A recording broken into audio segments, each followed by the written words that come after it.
બોલો અંબુભાઈ, મેં તો ખેંચી લીધું ફોર્મ ને. મેં તો મારી મરજીથી ખેંચ્યું, મારી મરજીથી ફોર્મ ખેંચ્યું. કોઈ પૈસા નથી આપ્યા. આવડી વાત નહીં કરવાની અંબુભાઈ. કોણ કંઈ 25 લાખ રૂપિયા આપ્યા?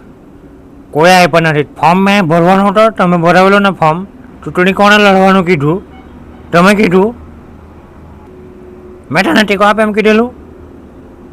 મેં તો ખેંચી. મારે લડવું જ નથી પછી ચૂંટણી. એમાં ભાજપ કોંગ્રેસની વાત જ કાં હોય? તમારે જે કહેવું હોય તે એ તો નાગાઈ ચાલ નાગાઈ કહેવાય. બરાબર, નાગાઈ સમજો તમે. મારા 2 વીંઘા વેચી લખાવટે તમે ચૂંટણી લડવામાં. આપવાનો હતા તમે પૈસા ચૂંટણી લડવા. તારે લડી લેવું જોઈએ ને ચૂંટણી. તું એ શું કામની ફોર્મ ભર્યું? એટલે મારા 2 વીંઘા વેચીને મારે ચૂંટણી લડવાની. તેઓ પાછો હારવા હારું. એ કોઈ પાર્ટી મારે કોઈ લાગે વર્ગે નહીં. હા તો તું એ ટેકો જખા મારવા ટેકો આપેલો મને.